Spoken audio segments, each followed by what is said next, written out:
আসসালামু আলাইকুম। Crown cement সকালের খবরে আমন্ত্রণ জানাচ্ছি আমি মালিহা হোসাইন। রাজধানীর ড্যামরায় সিটি কর্পোরেশনের ময়লার গাড়ির ধাক্কায় 2 শিক্ষার্থী নিহত হয়েছে। ভোরে কোনাপাড়া এলাকায় উত্তর সিটি কর্পোরেশনের ময়লার গাড়ির ধাক্কায় 2 মোটর বাইক আরোহী নিহত হয়। তারা হলেন ইরাম রেদওয়ান ও অপু আহমেদ।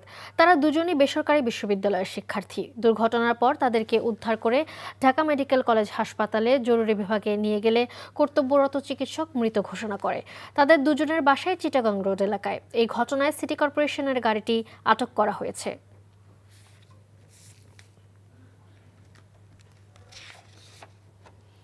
ভারত থেকে আমদানি শুরু হলেও পেঁয়াজের দাম কমছে না দিনাজপুরের হিলি স্থলবন্দর এলাকা ও আশেপাশের বাজারে। প্রায় একই দামে বিক্রি হচ্ছে দেশি ও ভারতীয় পেঁয়াজ। আগে 80 টাকা কেজিতে বিক্রি হলেও গত দুদিনে দাম বেড়ে ভারতীয় পেঁয়াজ বিক্রি হচ্ছে 100 থেকে 110 টাকায়। এদিকে দেশি বিভিন্ন জাতের পেঁয়াজ বিক্রি হচ্ছে 90 থেকে 120 টাকায়। দাম বৃদ্ধির জন্য ক্রেতারা দুষছেন সিন্ডিকেটকে। তবে ব্যবসায়ীরা বলছে মাঠ থেকে বাজারে বিভিন্ন জাতের পেঁয়াজ উঠতে শুরু হলে কমে আসবে দাম সহনীয় রাখতে সম্প্রতি সীমিত পরিসরে ভারতীয় পেঁয়াজ আমদানির অনুমতি দেয় সরকার। 7 নভেম্বর থেকে হিলি স্থলবন্দর দিয়ে শুরু হয় পেঁয়াজ আমদানি।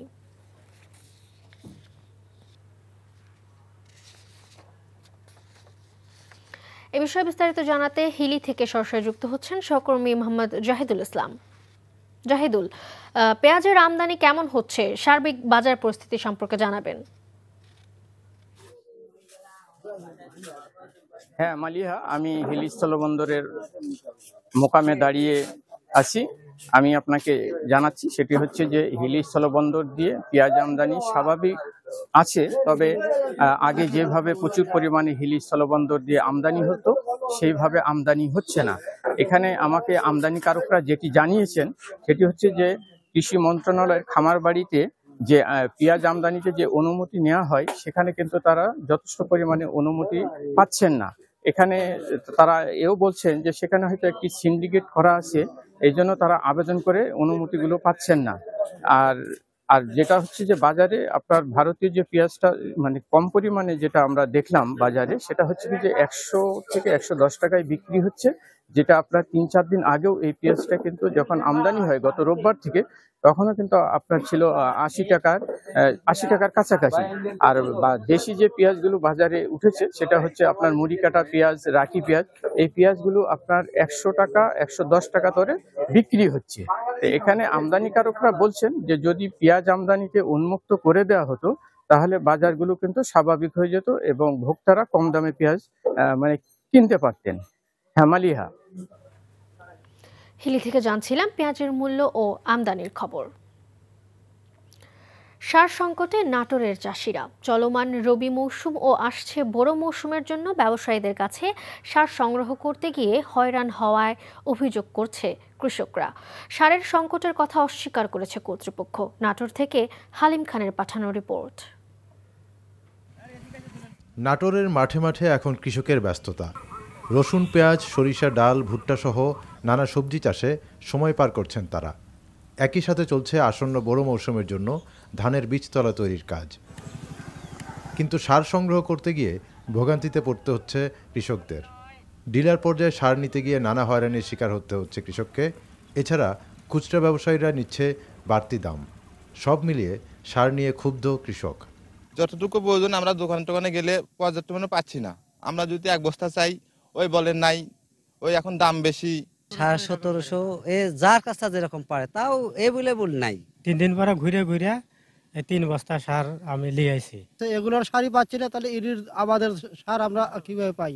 বাংলাদেশ ফার্টিলাইজার অ্যাসোসিয়েশনের নেতা ও কৃষি বিভাগ কর্মকর্তারা বলছেন সারের কোনো সংকট নেই, বিতরণে ত্রুটির কারণে মধ্যস্বত্বভোগীরা কৃত্রিম সংকট তৈরি করছে। মধ্যস্বত্বভোগী যদি বলি তাদের প্রয়োজন নেই, কিন্তু সার তার প্রয়োজন। এই জন্য সার সংগ্রহে সেও এখানে কৃষকের মতো করে ব্যস্ত হয়ে উঠছে। কৃষক যাদের আসলে প্রকৃত জমিই নাই তারা এই কাজগুলো করছে। তারা সার তুলে নিয়ে গিয়ে আসলে ওই যে অধিক দামে বিক্রির জন্য বিভিন্ন খুচরা বিক্রেতার কাছে অথবা অন্য কোনো কৃষক যারা হয়তো এসে সার নিতে পারছে না তাদের কাছে বেশি দামে বিক্রির জন্য একটা পায়তারা করছে। চলতি মৌসুম সহ আসন্ন বড় মৌসুম ঘিরে সার নিয়ে কোনো পক্ষই যাতে প্রকৃত কৃষকদের জিম্মি করতে না পারে সে ব্যাপারে সংশ্লিষ্টদের জোরালো ভূমিকা চান ভুক্তভোগীরা। NTV news desk. এক সপ্তাহের বেশি সময় ধরে দেশের সর্বনিম্ন তাপমাত্রা বিরাজ করছে পঞ্চগড়ের তেঁতুলিয়ায়। গতকাল থেকে শুরু হয়েছে মৃদু শৈত্যপ্রবাহ। দেশের সর্বোত্তরের জেলা পঞ্চগড়ে দিন দিন নামছে তাপমাত্রার পারদ, জেঁকে বসছে শীত। আজ সকালে সর্বনিম্ন তাপমাত্রা 9.3 ডিগ্রি সেলসিয়াস রেকর্ড করা হয়েছে। উত্তরের হিমেল হাওয়া ও ঘন কুয়াশায় বিপর্যস্ত জনজীবন। বিভিন্ন হাসপাতালে বাড়ছে শীতজনিত রোগীর সংখ্যা, যাদের মধ্যে শিশু ও বয়স্করাই বেশি। আবহাওয়া অফিস জানায় চলতি মাসের শেষের দিকে এবং জানুয়ারির শুরুর দিকে পঞ্চগড়ে মাঝারি শৈত্যপ্রবাহ বয়ে যেতে পারে। এছাড়া কুড়িগ্রাম, রংপুর, দিনাজপুর, রাজশাহী সহ বিভিন্ন জেলায় ঘন কুয়াশা ও কনকনে শীতে সীমাহীন দুর্ভোগে ছিন্নমূল ও খেটে খাওয়া মানুষ। খেলার খবর, ক্রিকেট। বিপিএল এর সন্দেহভাজন খেলোয়াড়দের বাদ দেওয়ার প্রক্রিয়া নিয়ে সমালোচনা থাকলেও এই পদক্ষেপকে সঠিক ও সময়োপযোগী মনে করছেন বাংলাদেশের সাবেক অধিনায়ক খালেদ মাহমুদ সুজন। স্বচ্ছতা বজায় রাখতে শুধু খেলোয়াড় নয়, কর্মকর্তাদেরও সরিয়ে রাখার পরামর্শ এই কোচের। এছাড়াও বিশ্বকাপের আগে মিডল অর্ডারের সমস্যা কাটানোর জন্য বিপিএলকেই কাজে লাগাতে হবে বলে মতামত বাংলাদেশের এই সাবেক অধিনায়কের। নিলয় মজুমদারের রিপোর্ট। গত বিপিএলে ফিক্সিংয়ের যে কালো দাগ লেগেছিল বিসিবির গায়ে তা কাটিয়ে উঠতে এবার সন্দেহভাজন খেলোয়াড়দের ছাড়াই দ্বাদশ আসর আয়োজন করতে যাচ্ছে গভর্নিং কাউন্সিল।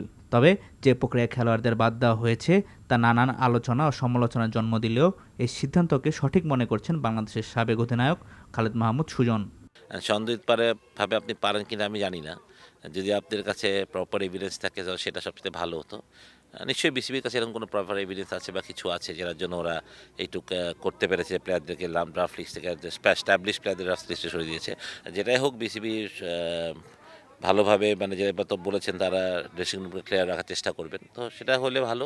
ক্রিকেট সেফ থাকলে সবার জন্যই ভালো। সেটা টি-20তে 5টি সিরিজ জয় নিয়ে স্বপ্নের মতো এক বছর কাটালেও দুশ্চিন্তার বিষয় হয়ে দাঁড়িয়েছে বাংলাদেশের মিডল অর্ডার। বিশ্বকাপে ভালো করতে ব্যাটারদের বাড়তি দায়িত্ব নেওয়ার আহ্বান সাবেক অধিনায়কের। এরা সবাই খুব দারুণ প্লেয়ার, খারাপ সময় গেছে, ভালো সময় আসবে। আমরা অধৈর্য হলে হবে না, ধৈর্য রাখতে হবে। আমি ধৈর্যশীল, আমি মনে করি যে এরাই ভালো খেলবে, এরাই বাংলাদেশকে ম্যাচ জিতে হবে।